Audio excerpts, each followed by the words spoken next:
was the starting point of a new American business venture abroad. But ahead, there was a long, long distance to travel, a huge investment, years of effort, and no end of patience and perseverance.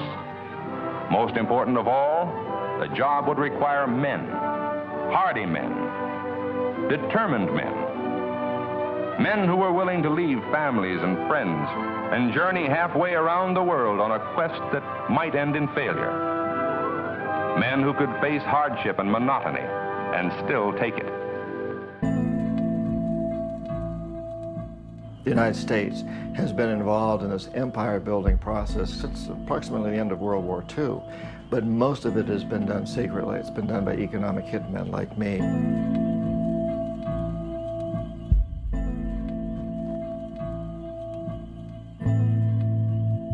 CIA agents don't call themselves spooks or spies, and they don't usually even call themselves CIA agents. They're the commercial attaché or the political attaché at a U.S. embassy or something. They put some other official title. It's not usually spy or even CIA agent.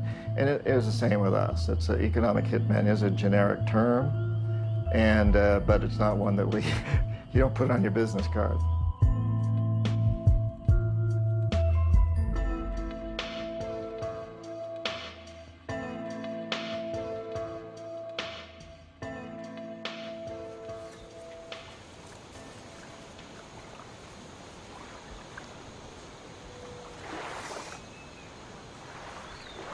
It was very frightening to me. I knew that I was going up against strong forces. I saw jackals at work. There was always that question there, would this happen to me? I don't know how much longer I've got to live. Could be 20 more days, or it could be 20 more years. I needed to tell this story.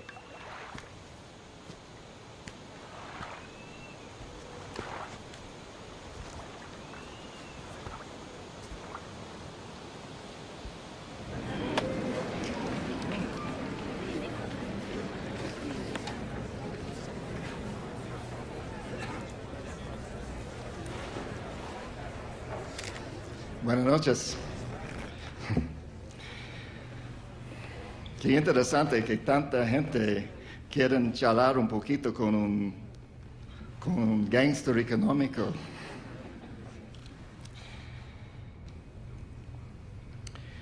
Bueno, empezamos. Disculpe mi español y también disculpe mi vida.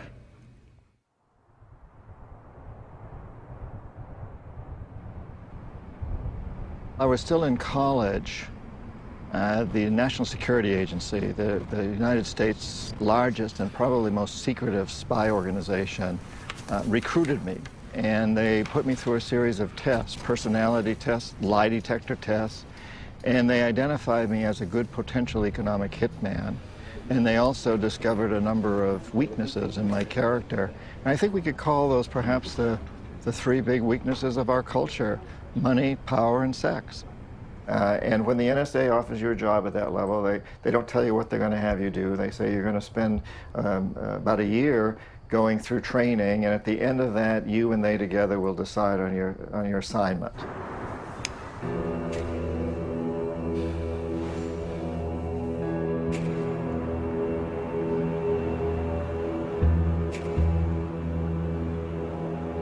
I was at the Boston Public Library, which was right near the Charles T. Main offices where I worked, and I was doing research on some of the countries where I was working, and I was there looking for some information. I was having a difficult time finding some.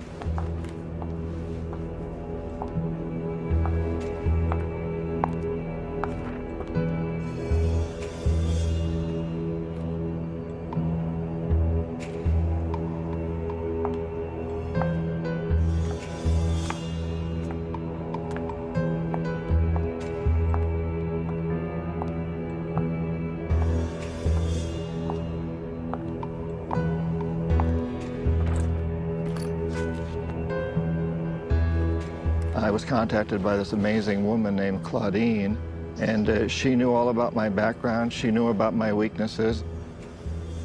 She came up and put a book in front of me on the desk, open to some of the information I was looking for, and her card was there, and it said consultant to Charles T. Maine, which was my company.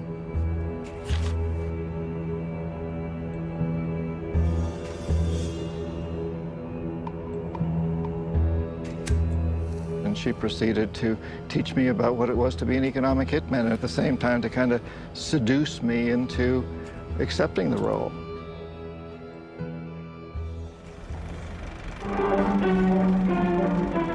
Wherever the limited water supply permitted, wheat was grown. And the Arab, essentially good-humored in spite of his hard life, would make a little dance and a little song as he threshed the grain. And for townspeople and Bedouin alike, life was an endless struggle. None of them knew that this desert, barren of natural resources to the outward eye, had been blessed by nature beyond the wildest dreams of those who raided and struggled for life across its sandy, windswept wastes. We economic hitmen worked in many different ways, but probably the most typical way was that we would identify a country, like a third world country, that had resources that our corporations want, such as oil. And then we would arrange a huge loan to that country from an organization like the World Bank.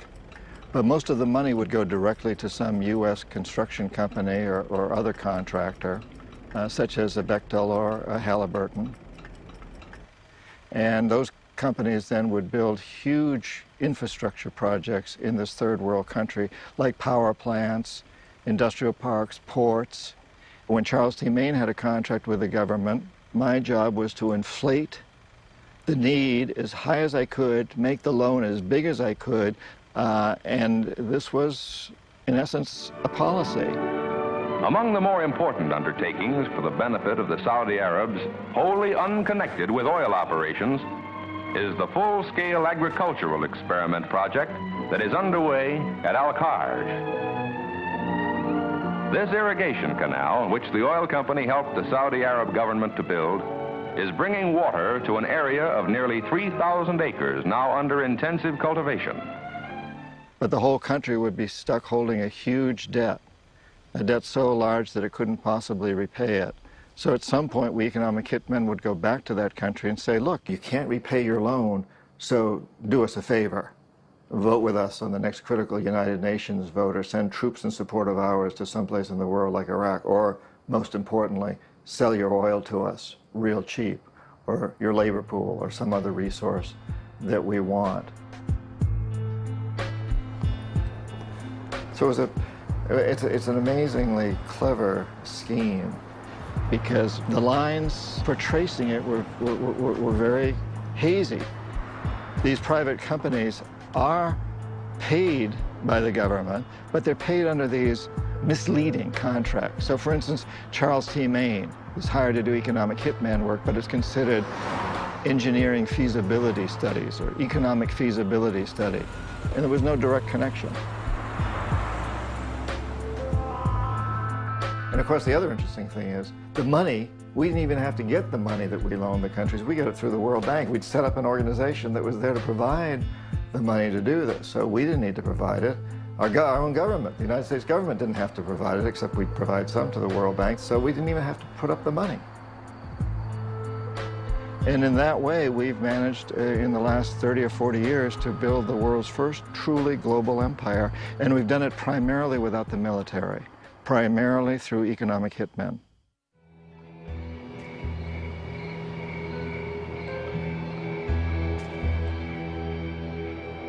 Claudine was very frank with me. She said, you know, this is a dirty business. If I were a banker and I were to offer a loan to someone, knowing full well that the person couldn't possibly repay the loan, but I made this offer because I wanted to get something from the person later on, that would be a crime in the United States. That's illegal.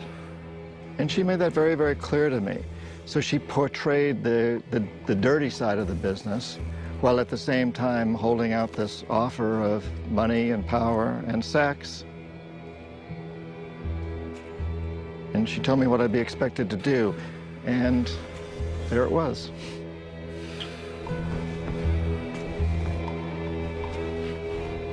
And she let me know that I shouldn't consider going into that work, even taking my first assignment, unless I was convinced that I was going to stick with it, because, as she put it, once you're in for life.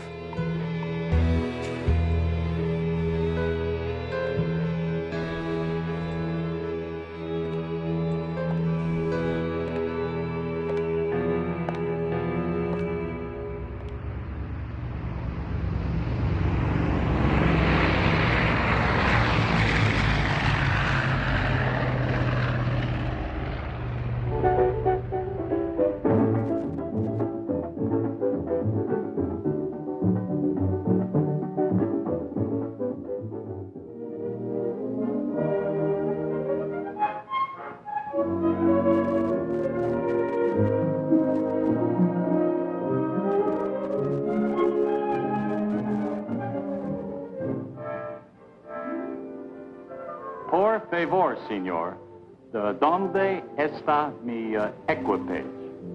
No comprendo, señor. Favor de pasar por aquí. I was so sure I'd learned the right pronunciation. But when I tried my phrasebook Spanish at Maracaibo Airport, nobody could understand a word. It brought home what I was told in the briefing sessions by Creole. I'm starting work in a foreign country for an American oil company, and I'll have to learn its ways, just as Creole has. We each represent the United States here, in the eyes of the Venezuelans.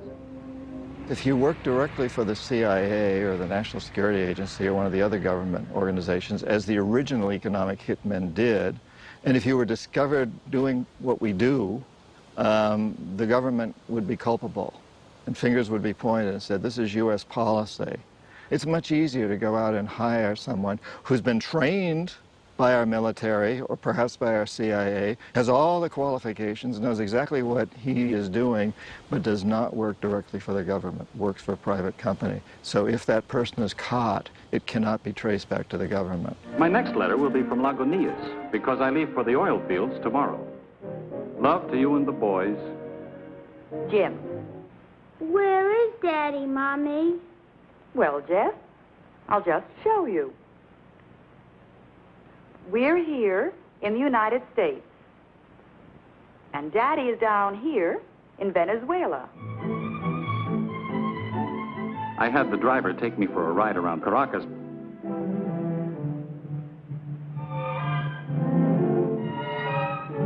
He showed me the news sections in the East, where just 10 years ago there were sugarcane and coffee plantations.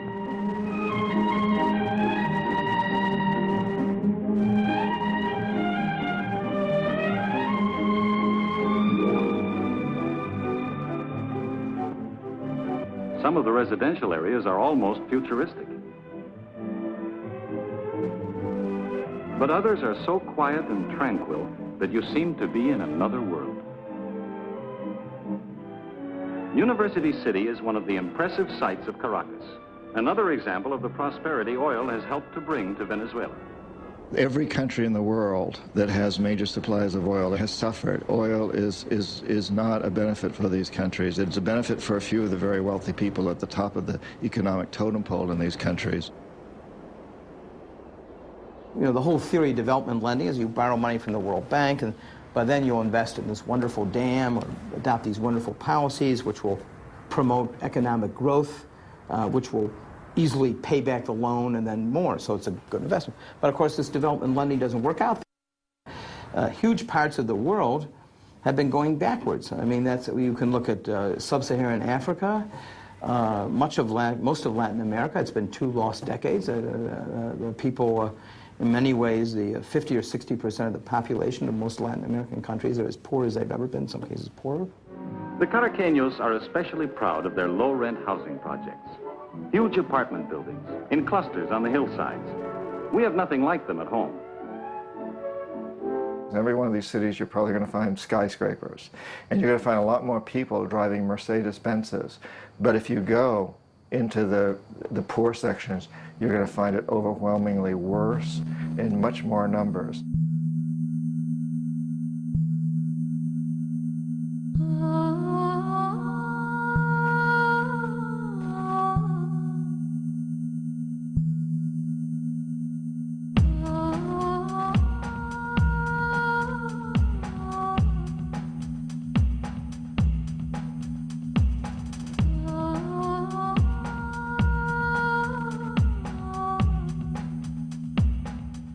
What they don't teach you in school, what you don't think about in general, is that when you help a country's economy, you don't necessarily help its people.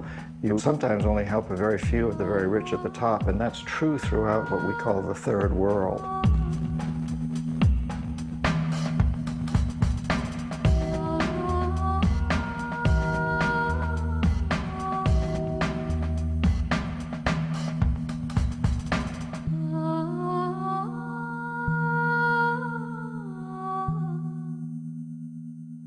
Identificamos un país que tiene recursos nuestras corporaciones desean.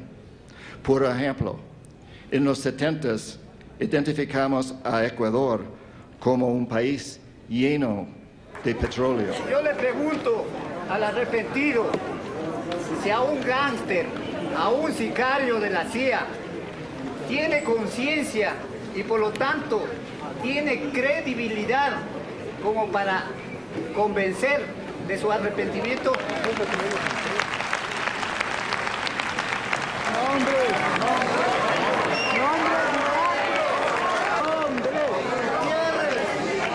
Nombres y datos concretos.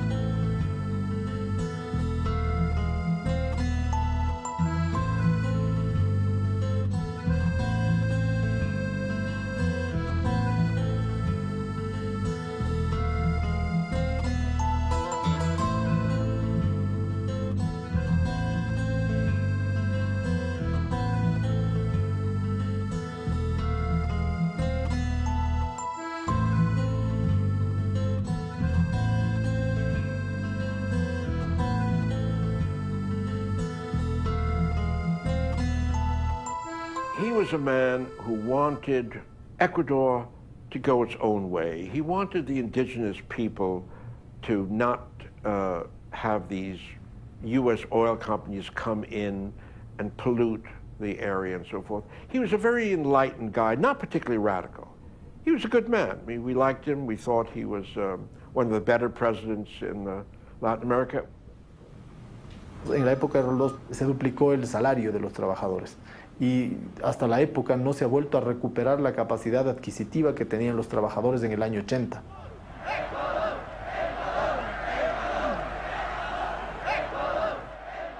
Mi papá siempre, cuando le preguntaban cómo quería ser recordado, si como un gran presidente, si como un hombre brillante, y él era un hombre brillante, extremadamente inteligente, él una vez respondió como un hombre bueno. Jaime Roldos was in favor of a Hydrocarbons Act that protects the oil of Ecuador and makes sure that the Ecuadorian people get a fair share of the profits of the oil that's taken out. Una de nuestras principales riquezas es el petróleo. El petróleo constituye hoy el filón principal de la riqueza ecuatoriana.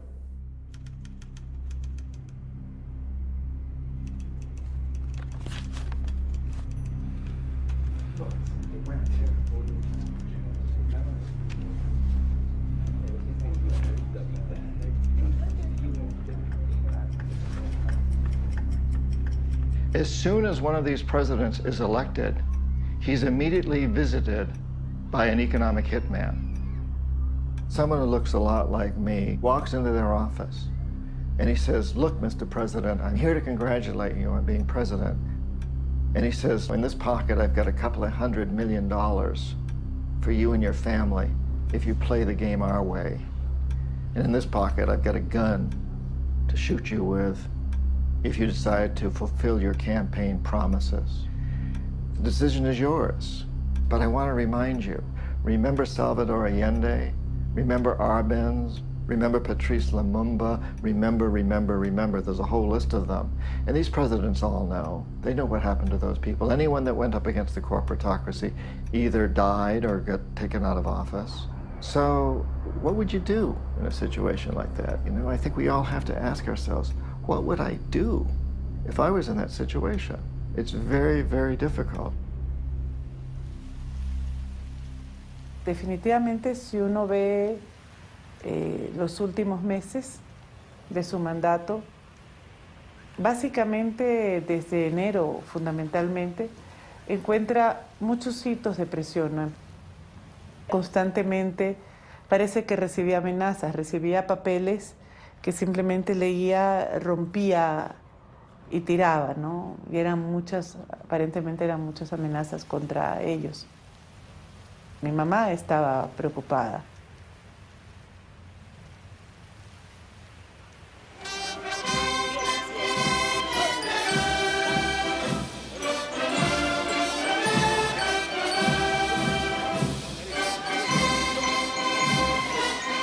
Seguiremos defendiendo, como hemos defendido, la no intervención y la libre determinación de los pueblos. Y saludamos con beneplácito los avances democráticos que hacen los pueblos del mundo. Procuramos una América Latina más unida, más fuerte y más solidaria. When the economic hitmen fail, the next step is what we call the jackals. Jackals are CIA-sanctioned people that come in and try to foment a coup or revolution. If that doesn't work, they perform assassinations or try to. Probemos el amor a la patria cumpliendo cada quien con nuestro deber. Nuestra gran pasión es y debe ser el Ecuador. Nuestra gran pasión, oídeme, es y debe ser el Ecuador. ¡Viva la patria!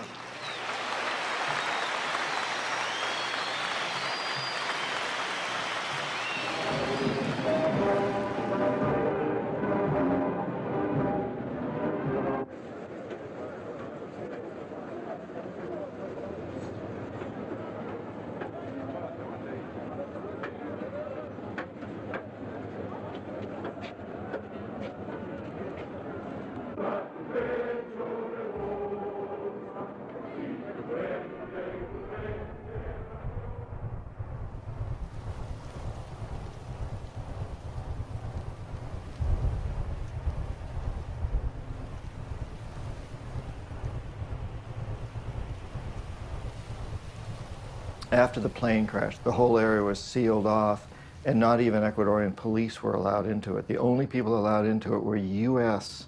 military personnel and some very higher echelon Ecuadorian military personnel. Local police officers were not allowed in. A couple of very, very key people who were going to testify during the hearings later that it was an assassination died in car crashes in Ecuador. These are Ecuadorians. Hubo mucha prisa por parte del gobierno que asumió el mando de cerrar el caso. Se hizo un informe en menos de una semana. Una semana. Y en una semana tenían listo el informe y dijeron que era un accidente. Realmente fue una pantomima. Realmente fue una pantomima. Arrebatarnos a sus hijos, arrebatarnos a su familia, arrebatarle a todo el país la posibilidad de enfrentar la verdad de qué es lo que realmente había sucedido. Y creo que eso es una de las peores cosas que le pueden hacer a uno. Arrebatarle, ¿no? Porque no hay cierre posible. Porque siempre está presente, de alguna manera. Para mí siempre hay una duda, o sea, yo siempre quisiera saber más, quisiera saber qué pasó.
Torrijos's language, his rhetoric, was suspiciously like that of Chavez or Allende, or very much like Jaime Roldós, by demanding that there be a canal treaty, that the treaty reverts, that the canal reverts to Panama, and that Panamanian sovereignty be respected.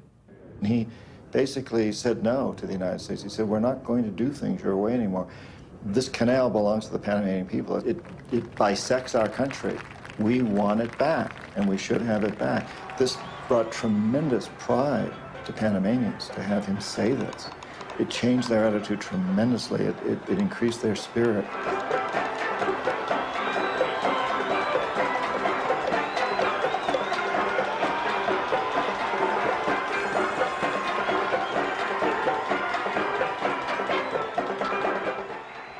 The presence of 50,000 Americans here and the Canal Zone have always been emotional issues in Panama. And Torrijos has demanded, but not yet tried to enforce, Panamanian sovereignty over the zone. In his speech, Torrijos said, I know that many of you would like to go to the zone today, but nobody's going. Let's wait and see how negotiation works. We have a sole recourse if our talks with the United States fail, the Panamanian strongman added. If we have to die, we will die because we want a freer country. Since the Panama Canal was a very strategic waterway, the dilemma of the United States is, will you allow this man to be, in control of a strategic waterway?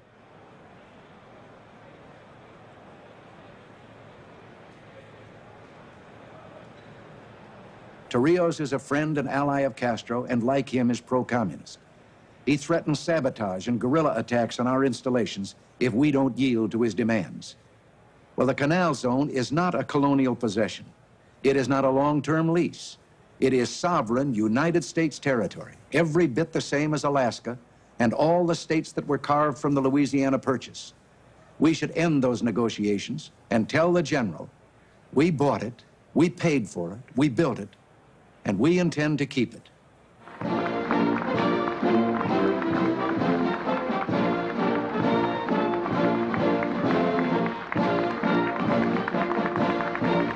I, Jimmy Carter, do solemnly swear that I will faithfully execute the office of President of the United States. Congratulations.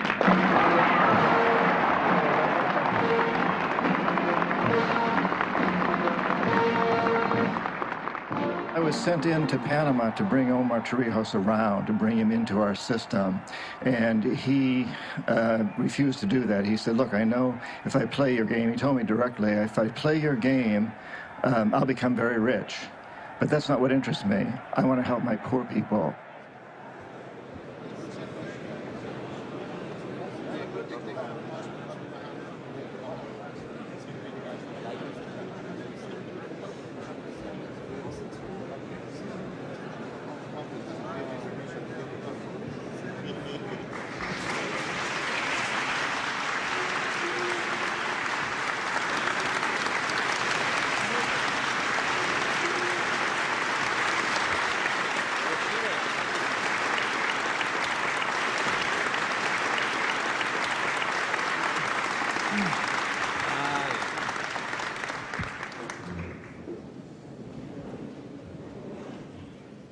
Ladies and gentlemen, the head of government of Panama, Mr. Torrijos Herrera, and the President of the United States, Mr. Jimmy Carter, today conclude a process where nobody negotiated in fear and where no one was afraid to negotiate.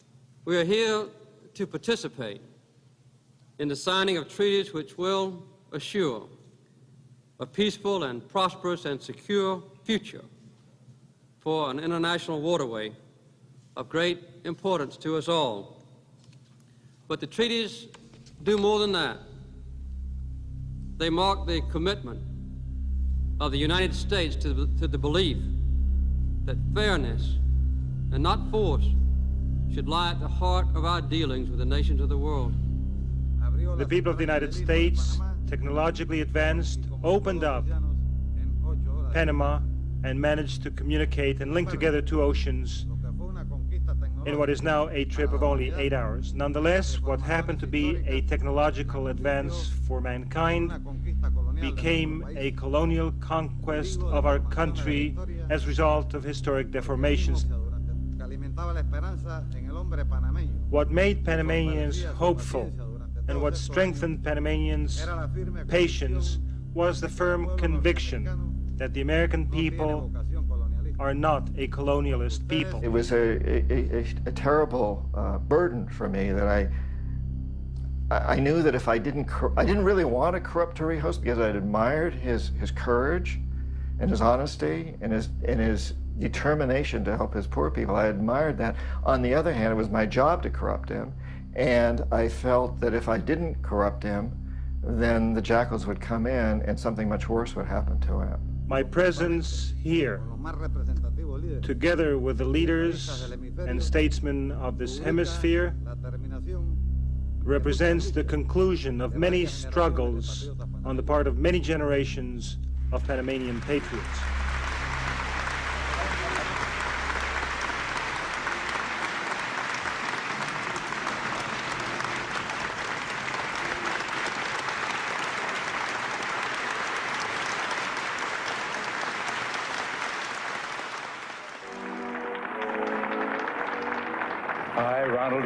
Do solemnly swear that I will faithfully execute the office of President of the United States.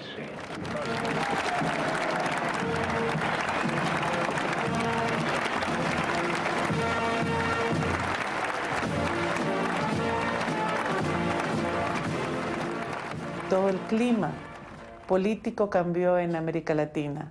Carter era un hombre cercano, era un hombre que había fomentado el clima de democracia. Ronald Reagan no. John! Hey, John!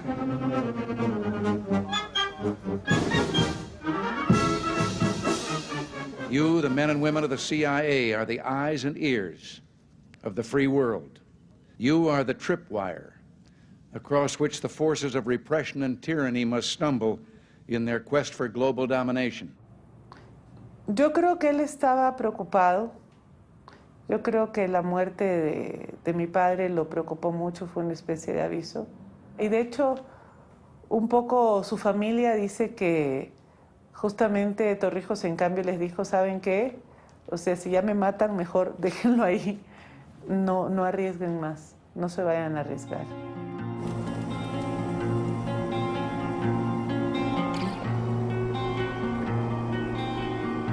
Good afternoon. This is a special news bulletin. Panamanian leader General Omar Torrijos Herrera has died. The 52-year-old strongman was killed when his Panama Air Force plane plowed into a mountainside during a pounding rainstorm in western Panama. His pilot and 5 other unidentified passengers were in the aircraft with him. There were no survivors. When I learned that Torrijos was killed, I was devastated. I was very, very sad. Personally, I admired the man. He was fun, charismatic. I really liked him. And I was also terribly saddened for what it represented, for the symbolism that it deeply struck me that this is what my country does. General Torrijos is the second Latin American president to die in a plane crash in the last 3 months. Ecuadorian President Jaime Robles. Now, of course, some maintain that these weren't just air crashes. These were political events that were staged. We have no proof. I mean, I don't know this for a moment, but it's not beyond belief that these were not natural acts. There have been lots of political plane crashes in Latin America. In fact, if you're a Latin American politician, take the train.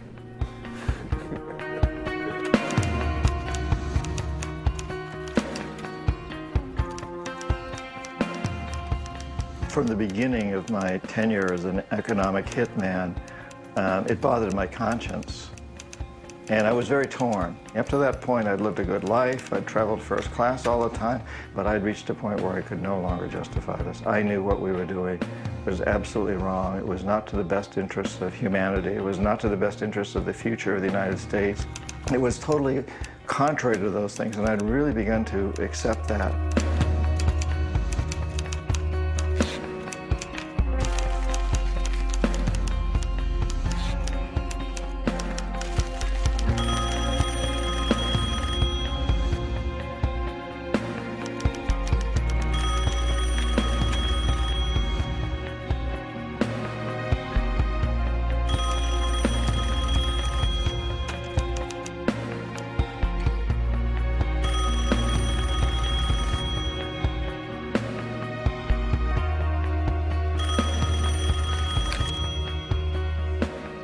as I get deeper into that process, I was bribed and really threatened.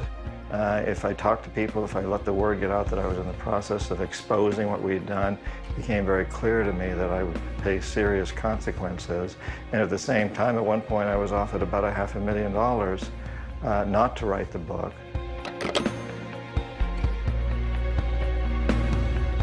So I succumbed to this combination of bribes and threats.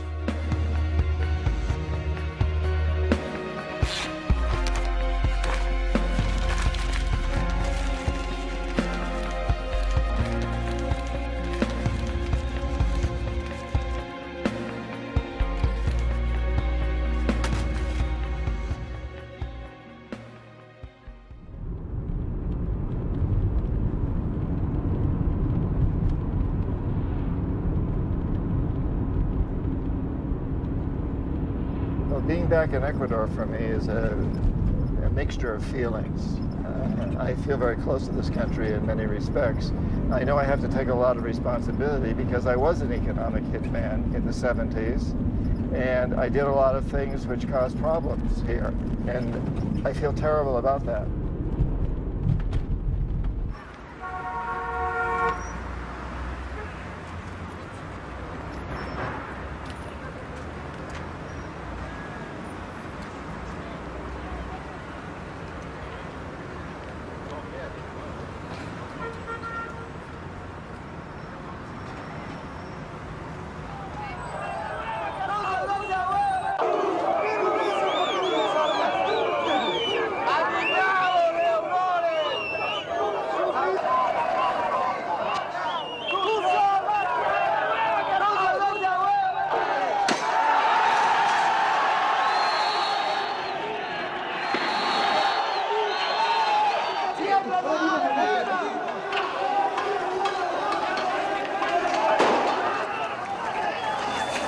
Hubo gente que hizo sus carreras políticas sobre los cadáveres de mi padre. Se barrían los cadáveres debajo de la alfombra por la gobernabilidad. Y hemos llegado a un país que es ingobernable en los últimos años. The fact that we took Roldos out served an incredible notice on any future presidents of Ecuador. You know, so when the economic hitmen go in and say, you know, here's a couple of $100 million for you and your family, or if you don't take that, here's a bullet.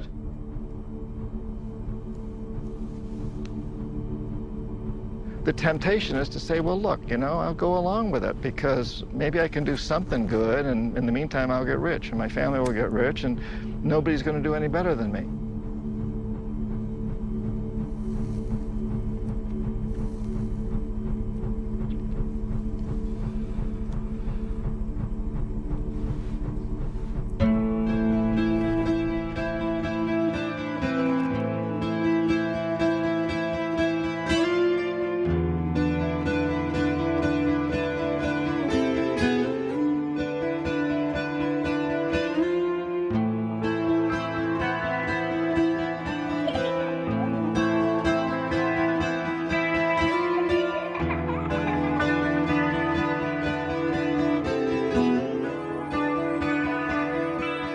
Más del 50%.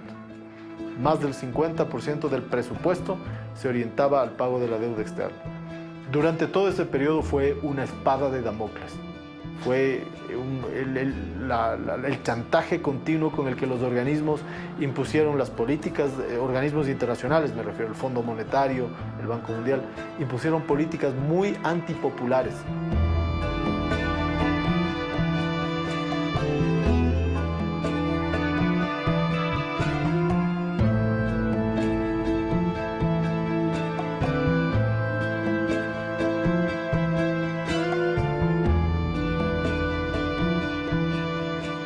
La dolarización fue un gran atraco, fue un gran robo nacional. Primeramente, quiero decirles que agradezco la oportunidad de estar aquí hablando con ustedes, con todos ustedes. Vengo con el mayor de los respetos por el liderazgo que el Ecuador está teniendo en el proceso democrático. ¡Abajo yo, la gente de la CIA!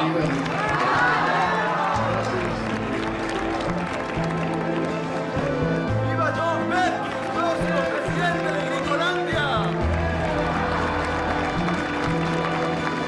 La noche de los gringos.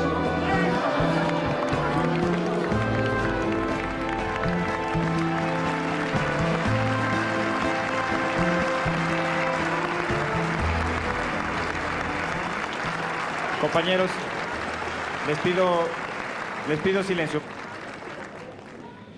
Desde la Segunda Guerra Mundial, los sicarios económicos han creado un imperio global.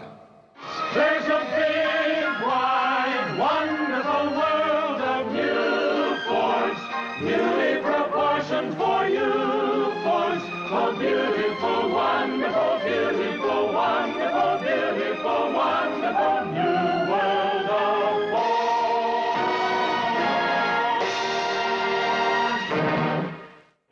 I have asked Robert McNamara to assume the responsibilities of Secretary of Defense, and I'm glad and happy to say that he has accepted this responsibility.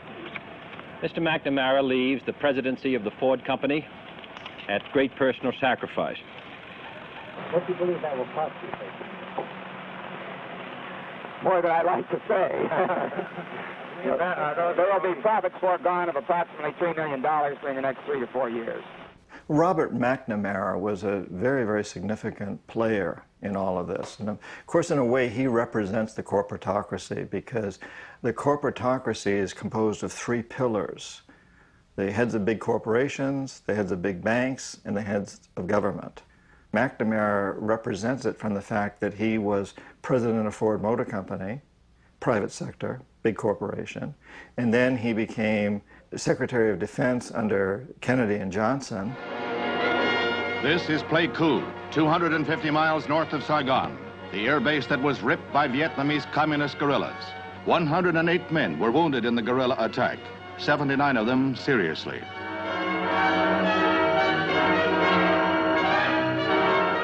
U.S. representatives in Saigon met with representatives of the South Vietnamese government. They jointly agreed that joint retaliatory action was required.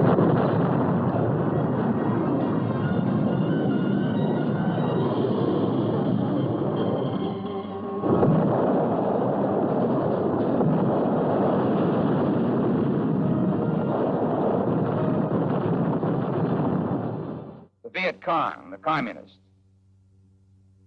have lost 89,000 men killed in South Vietnam. Thousands of demonstrators opposed to the Vietnam War assembled in the nation's capital for a mass protest. For the most part orderly, minor scuffles did occur between the demonstrators and hecklers. Robert McNamara, when he was Secretary of Defense, was there during a great deal of the Vietnam War. And he saw the futility of trying to expand empire through the military.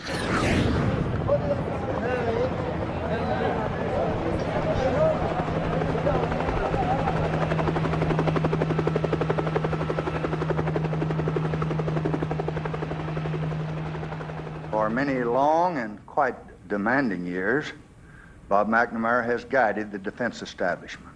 He has helped to give America the most efficient military strength in its history.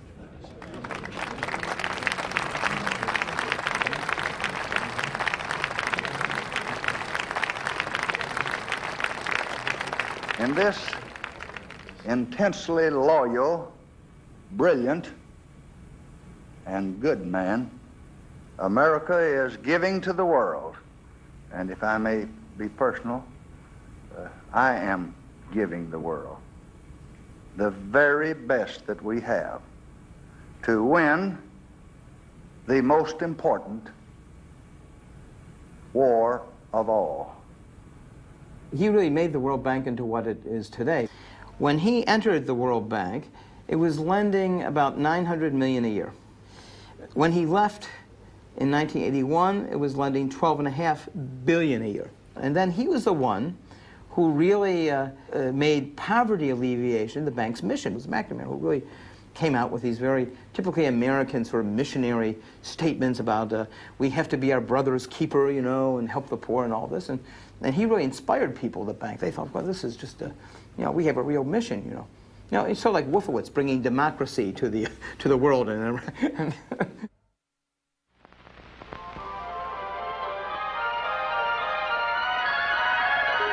You are about to know the thrill of seeing that which has never been seen before. You're about to enter a beautiful, exciting, wonderful new world. For the first time in history, you'll see not one, not two,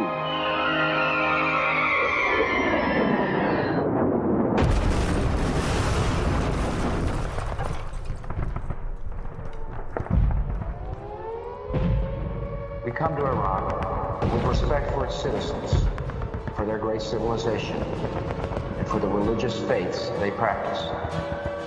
We will deliver the food and medicine you need.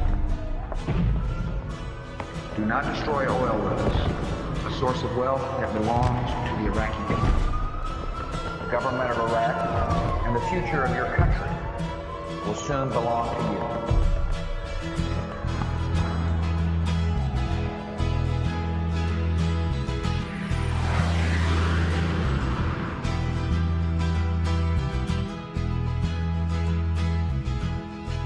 We provided Saddam Hussein with a great deal of money and weapons. In fact, we brought Saddam Hussein into power.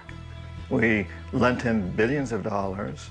We built chemical plants for him, knowing full well that these chemical plants were being used to produce chemical weapons that would be employed against the Kurds and the Iranians.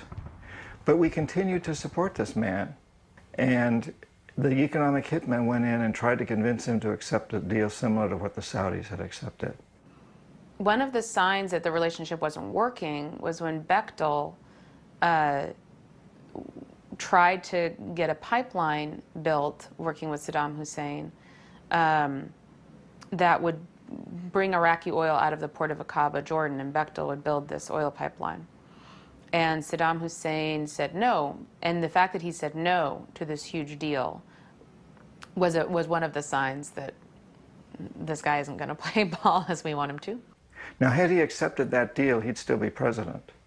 But he didn't. I'm not sure why. Maybe just stubborn, maybe crazy. I don't know why he didn't accept, but he didn't. And so we sent in the jackals.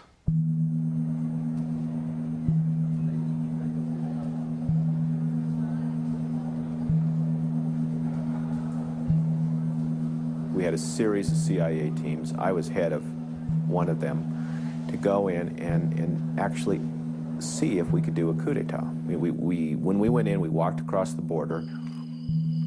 We got in touch with military officers in January 1995 who said, yes, we can do a coup d'etat.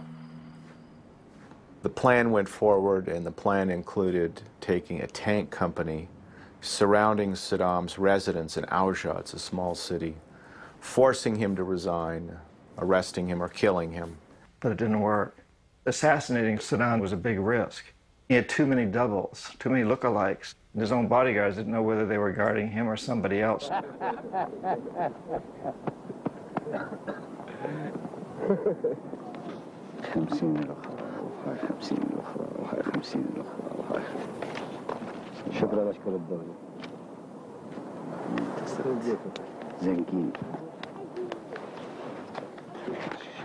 And so we sent the military in, the last resort. You got the economic hitmen. When they fail, the jackals go in. If they fail too, then as a last resort, we send in the military.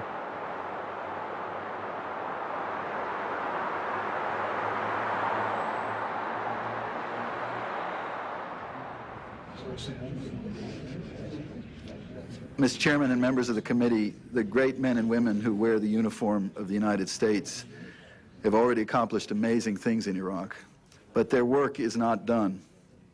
We owe it to these noble Americans, to their Iraqi and coalition partners, and indeed to ourselves and to the world, to finish the work that they have so nobly advanced? Wolfowitz.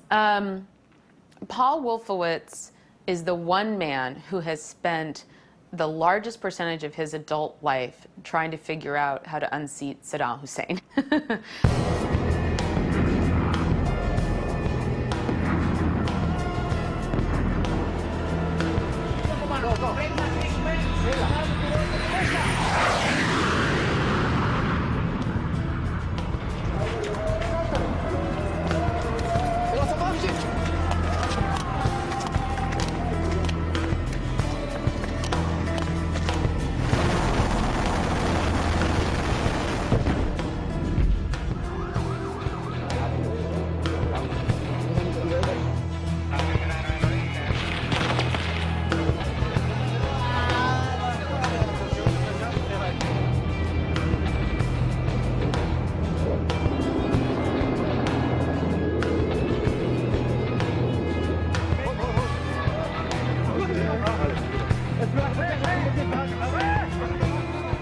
So we sent in the military, and we did take him out.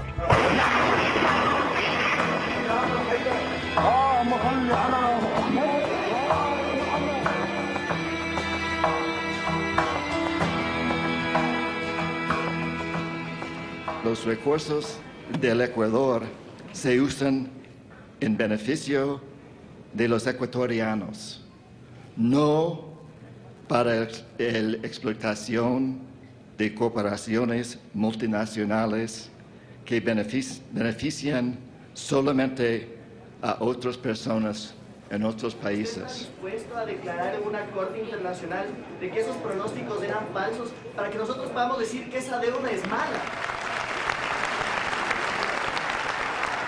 Ellos saben que nos han estado robando, que hemos pagado cuántas veces la deuda externa y muchos insisten todavía en negociarla, en pagarla. Cuando uno estadounidense sabe perfectamente que no debemos pagar, dicen, no podemos pagar una deuda que ya está 10 veces pagada.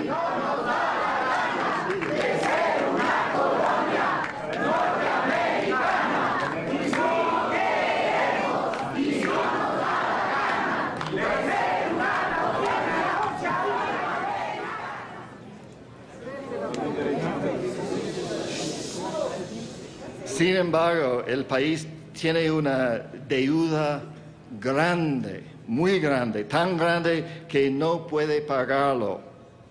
Esto es una parte del plan. Esto es lo que pasó en Irak. It is a fallacy to say that there was no post-invasion plan for Iraq. There was a very clear plan. It was an economic plan to restructure the economy so that it would be switched from an economy that was essentially closed to foreign corporate access to one that was sort of a dream work of foreign corporate access.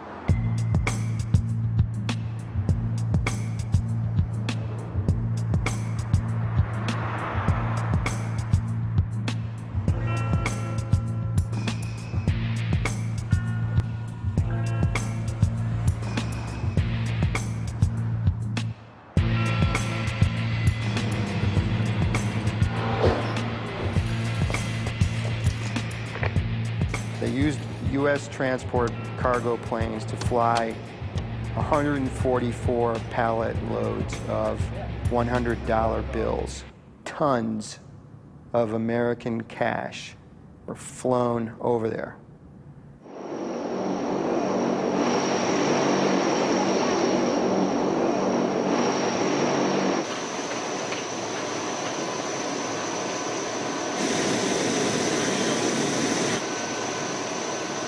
As the name implies, the Development Fund of Iraq was meant to be money used for the development of Iraq. We, the Coalition Provisional Authority, that was the sovereign government for Iraq, held those Iraqi funds in trust for the Iraqi people. And we dispersed against it for projects that were designed to build the country, that is, help the Iraqi people. That was the intention, that was the ideal. In reality, that system broke down in many ways. It's a total looting situation. in Iraq. We're stealing everything, basically. It's not just about oil, it's about everything. Yes, there's money being stolen, there's tremendous amounts of corruption. And there's a picture of $2 million sitting on a table behind 3 of the government officials in Baghdad who were just handing out the cash to people. That's all they were doing, just handing out the cash all day long.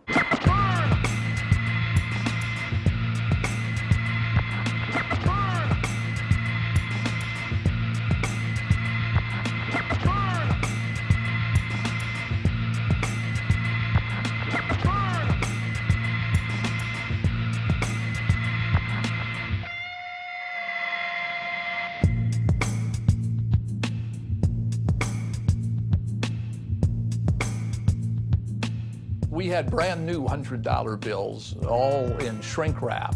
They come in bricks of $100,000.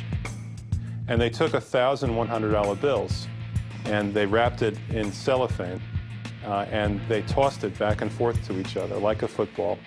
They would pass it back and forth to each other.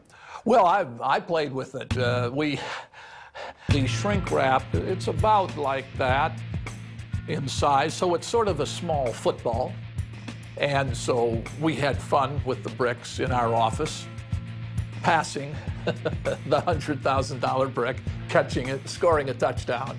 So we played a small game of football with the cash while we were waiting for it to be picked up. شردوهم ضيقوا الدنيا عليهم واقهروهم واسكنوا الله أكبر الله أكبر الله أكبر الله أكبر الله أكبر الله أكبر والعزة لله الله أكبر.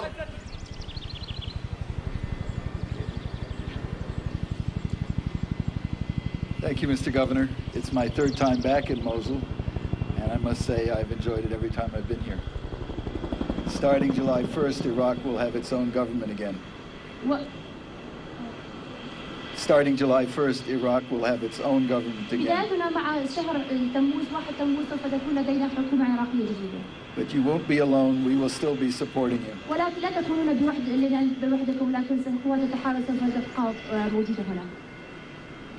We have spilled blood with you and for you. And your success will be our success.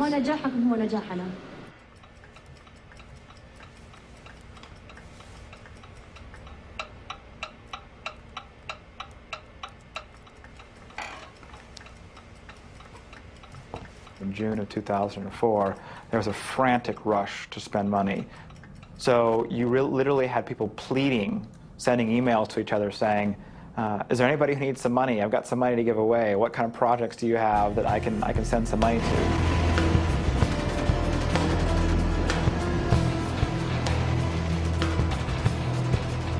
There were some military helicopters, 3 military helicopters were contracted and sent up to Erbil to drop off the money. They then come back to Baghdad, and on the way back to Baghdad, they realized that they hadn't gotten a receipt for the money. They had no way to account for how much money had been dropped off. We'd forgotten to get a bill for $1.4 billion.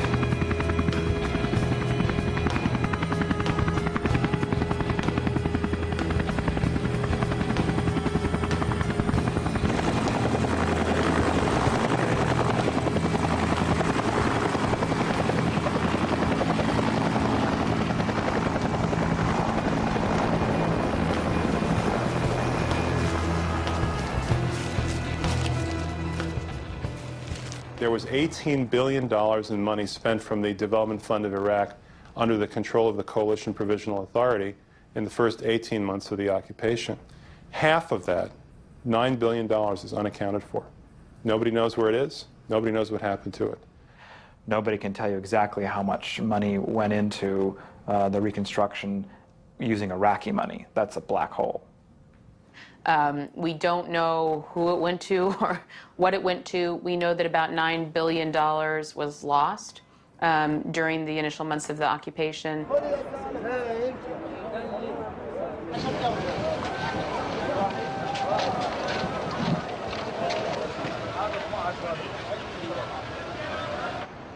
They've essentially done what the U.S. tries to do through the World Bank, which is to restructure economies in a way that favors the interests of multinational corporations. That's the game. Here, they've taken off the velvet glove and used the iron fist in a way that is much more blatant and obvious to anybody who cares to pay attention. Are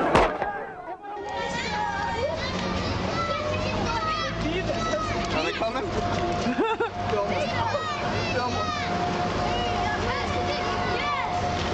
You getting it?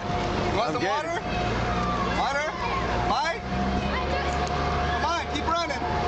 Here. Here. You getting them? I'm getting them, sir. Come on, you're almost there. That's fucked up. Here. Can you see him? I can see him, sir.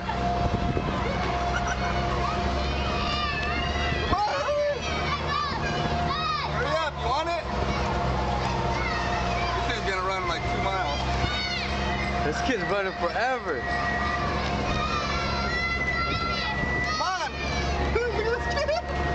Come on! What? He's chasing it, man.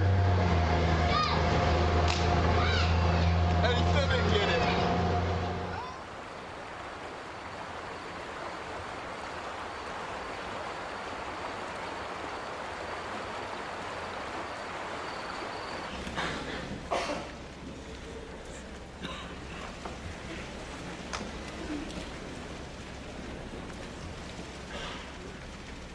I appreciate the world leaders taking my phone calls as I explain to them why I think Paul will be a strong president of the World Bank. I've said he was a man of good experiences. He helped manage a large organization. World Bank's a large organization. The Pentagon's a large organization. He's been involved in the management of that organization. He's a skilled diplomat. And Paul is committed to development. He's a compassionate, decent man who will do a fine job in the World Bank. I believe deeply and passionately in the mission of the World Bank. The opportunity of working to lift 1 billion people who earn less than $1 a day out of poverty and billions of others who live in circumstances of poverty, to give them a fair chance in life is an exciting responsibility and a real challenge.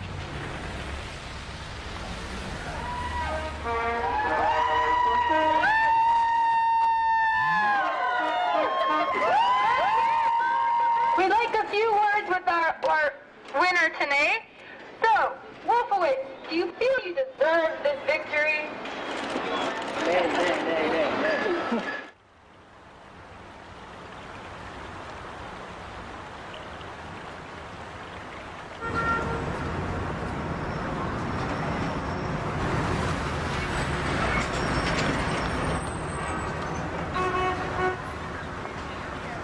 They're basically economic hitmen, you know. They spent $20 billion out of Iraq's money in this unbelievably wasteful and unaccountable fashion, and now Iraq has trouble financially and in fact, you know, is in debt, and that's very convenient for the U.S. government, because in order for Iraq to get credit and investment or IMF support, there are certain conditionalities, and one of those conditionalities is privatize your oil.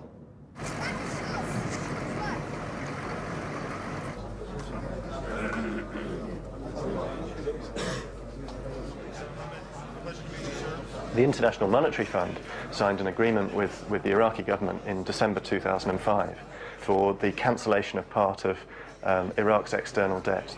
And one of the conditions set by the International Monetary Fund was that the Iraqi government pass a law by the end of 2006. That law shifts the Iraqi oil industry from being in the public sector, which has been the case for nearly 35 years in Iraq, to being predominantly controlled by multinational companies. So the way that it went is, okay, we will give you a structural adjustment program, okay? You liberalize, you deregulate, you privatize your economy, okay, as the quid pro quo, and the money that we give you will then be channeled into debt repayments to our commercial banks. Very innovative. It sounds like the same old scenario, and empires have always been built that way. It's just that this one has been done a little bit more secretly up until now. What's interesting, I think, about Iraq, in a way, is that things are really coming out in the open. Do you, Pentagon, promise to make war without end on countries that defy the civilized world by refusing to integrate with the global market economy? I do. Do you, World Bank, promise to continue forever and ever with policies such as water privatization, free trade, and labor deregulation?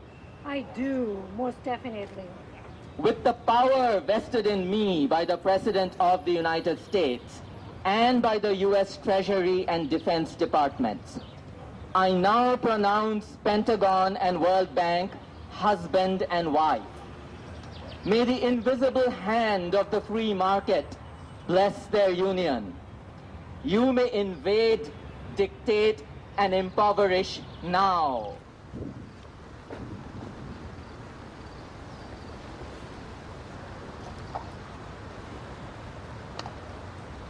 One thing that has impressed me a lot as I've traveled around the world is not only that the poorest countries of the world need and value the relationship with us, but even the very successful developing countries still find a benefit from working with the World Bank.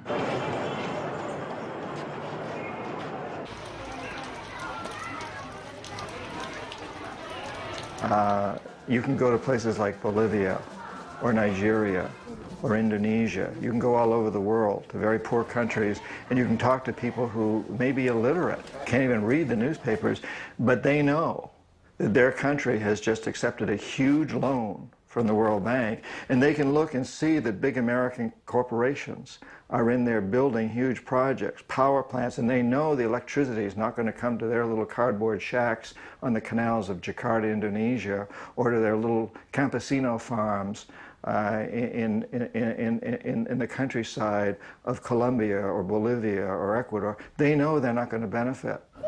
Anda, filho.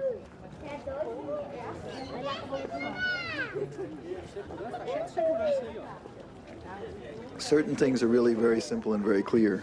It's very clear and simple that the purpose of this is poverty reduction. It's very clear and simple the purpose of this is to increase our ability to provide usable resources, not to cut back on lending. And in fact, I'd note in the past year our lending has reached record levels, but it needs to go up further, and we're going to need more money from donors.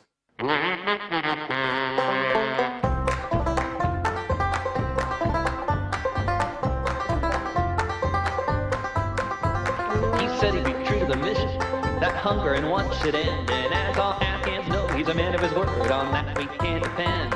So be prepared for prosperity, it's coming to your door, cause there will be no poverty once we kill off all the poor. Last week he was bombing cities, now he's a financier. Pay your debts or say goodbye, Paul Wolfowitz is here. He'll lead us to freedom, and we will be so glad, just like those shoppers in that market in downtown Baghdad. Last week he was bombing cities, now he's a financier. Pay your debts or say goodbye, Paul Wolfowitz is here.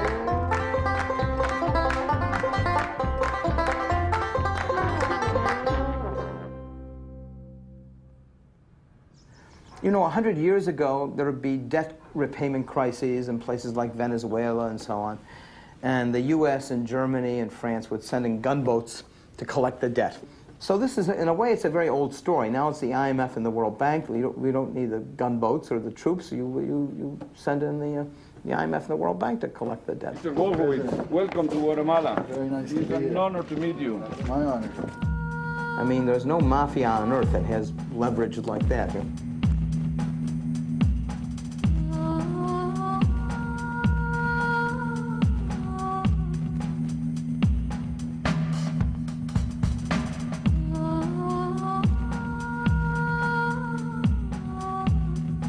We looked at Saudi Arabia as our biggest success as economic hitmen, and probably the one that, in the long run, has had the most impact on world history for a long time.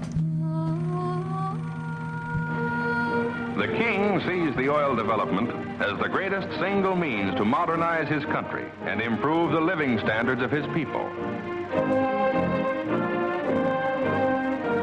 The Navy has said that Saudi Arabian oil is one of its most important strategic sources of supply.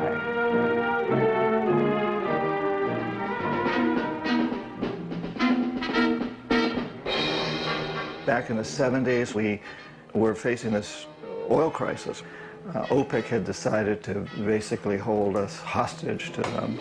And the Treasury Department came to me and other economic hitmen and said, you know, we can't allow this to happen anymore. We can't be blackmailed by OPEC. You guys have to figure out a way to stop this. And we knew that the key to any such solution lay with Saudi Arabia, because we knew that the House of Saud was corruptible and Saudi Arabia had more oil than anybody else in the world. And so we worked out this deal with Saudi Arabia, whereby the House of Saud would guarantee that the price of oil would stay within limits reasonable to us, and we'd guarantee that the House of Saud would stay in power. So what we agreed to do was not investigate Saudi Arabia, not condemn it, not look into it if it would pump oil. It was a gentleman's agreement. You will not find a piece of paper. But it was always understood. Now, in the case of Saudi Arabia, in the long run, there was what we call blowback. It's a CIA term. It means that a policy that you think has worked to your advantage ultimately blows back in your face. If 15 of the suicide bombers on 9/11 were Saudis, right? How many Saudis have been indicted, have gone to jail for 9/11? None.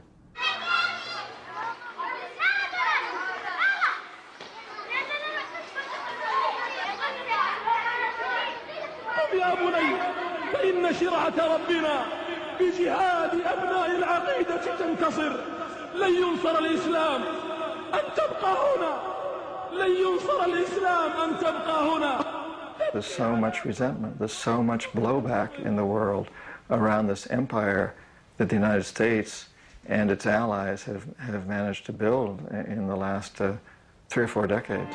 Monotony and poverty were the common lot. But in their abiding faith, they found solace. For religion is not worn like a cloak in the Arab land. It is a vital part of every good Muslim's life. Muhammad united the Arabs, purified their customs, bound them into one people, and filled them with a great faith.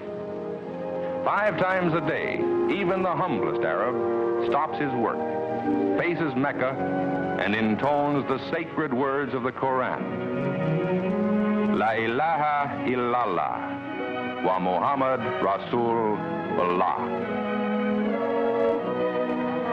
There is no God but Allah, and Muhammad is his prophet.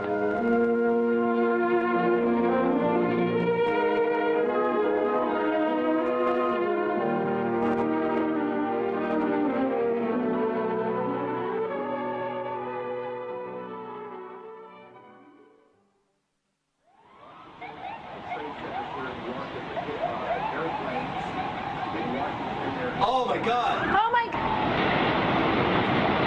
Oh my God! Oh my God! Oh my God! I told you! Oh my God! All these people! Oh my God! Oh my God! Oh my God! Americans are asking, why do they hate us? Oh my God! The turning point for me really to write the book was 9/11. After 9/11, shortly afterwards, I flew up to Ground Zero in New York, where the World Trade Centers had been. And as I stood there, this pit was still smoldering, and you could still smell burning human flesh. And I was greatly moved by this experience. And as I stood there looking into that terrible pit, I realized that I had to take responsibility for what was going on, that while Osama bin Laden may be a mass murderer who should be brought to justice, the fact of the matter is a great deal of the world looks at him as a hero. So it was very clear to me on that day that I stood there looking down into that terrible pit where the World Trade Centers had once stood, that I needed to tell this story, that I needed to come clean on what we've done in the past 50 years since World War II. And I realized that the American people did not understand why someone had done what Osama bin Laden had done, and that we need to understand that. It needs to be very clear to us.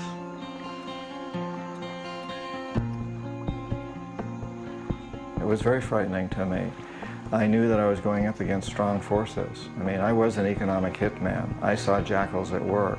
So I was very, very concerned about these things. And I was concerned about my physical well-being too, and that of my family. I don't know how much longer I've got to live. Could be 20 more days, or it could be 20 more years. But it can't be a lot longer than that. In 20 years I'll be 80, and I may live a little longer, but you know, as a writer, as a productive member of society, and from that standpoint, I don't have a lot of time left. So I decided I want to devote the rest of my life, however long that may be, to making this a better world for my daughter and her brothers and sisters all over the world. And that's what I must do. And so it doesn't really matter what the repercussions are. I must write this book because that's taking the first step.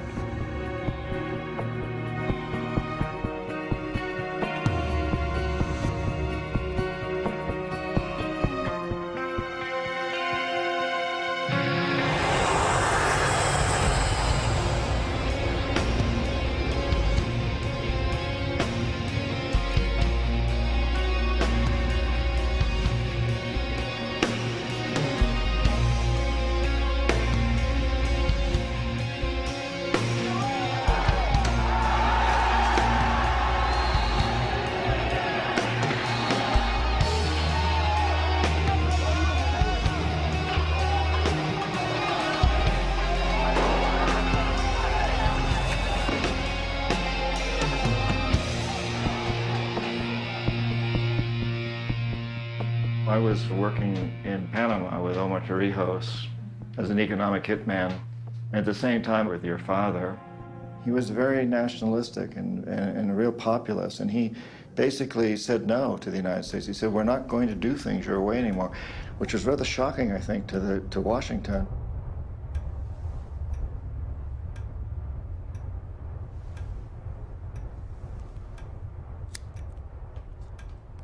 And part of my motivation was I wanted to succeed with Omar Torrijos, and I wanted to succeed with your father, because for me it would save lives. The thing is that when they died, for us was like the end of the world. I was 17. And what happened afterwards, and I remember it like a blur, because years after I have to read about that period of time to remember, because I almost forget all that year. I almost forgot all that year. He said that Ecuadorian resources ought to be used to help the Ecuadorian people, not to make foreign corporations rich.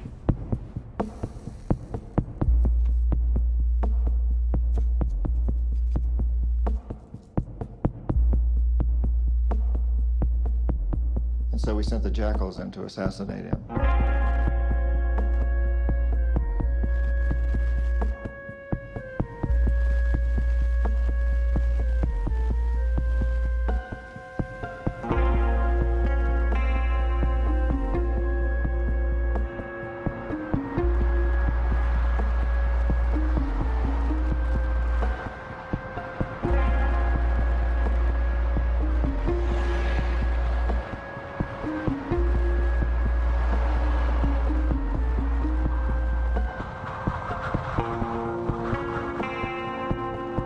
Confesiones se dice claramente que en el caso de Torrijos, una pequeña grabadora dentro del avión en el que él viajaba tenía la bomba que estalla y que hace que ese avión caiga y muera Omar Torrijos. Sí, esta es mi opinión, sí. Y también yo creo que casi algo parecido pasó con Jaime Roldós. Es John Pérkins, lo reitero, Confesiones de un sicario económico. Esta noche en el Teatro Prometeo, a las 7 de la noche, ahí en la Casa de la Cultura. ¿Conoces ya el Prometeo, John? No, nunca he estado. Es absolutamente circular, es como los teatros griegos. Tú vas a estar rodeado de público. Entonces el público desde todos los ángulos te va a poder ver. Muy bien. Que también es simbólico. No vas a poder ocultar nada. Te vas a someter a otro detector de mentiras. Muy bien.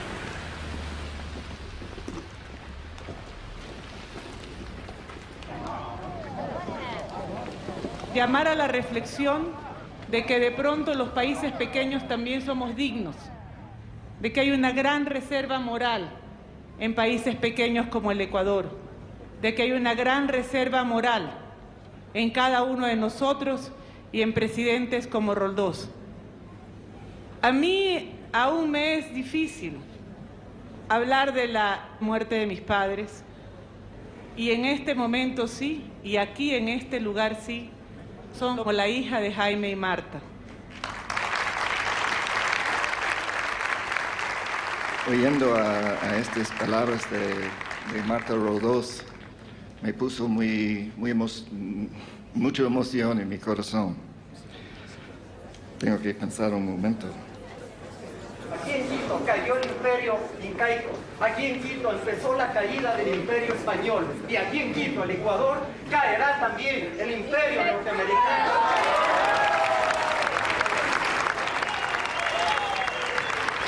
Dice, pero es que es elemental. ¿Cómo entendemos? No se necesita tanta filosofía, tantas ideologías para entender de que todos los recursos que están en el territorio ecuatoriano tienen que ser para los 13 millones de ecuatorianos. Yo no entiendo otra cosa.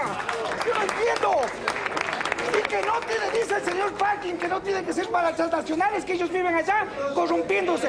Por lo tanto, en esta asamblea que viene, compatriotas, a diferencia de la del 98 en la que se privatizó todo, todos los recursos naturales, la minería, el petróleo, el pueblo, le dejaremos solo y le tocará rendir cuentas a la historia.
Tengo que decirles además que he venido acá a ofrecer una disculpa para las acciones que mi país y sus corporaciones han tomado.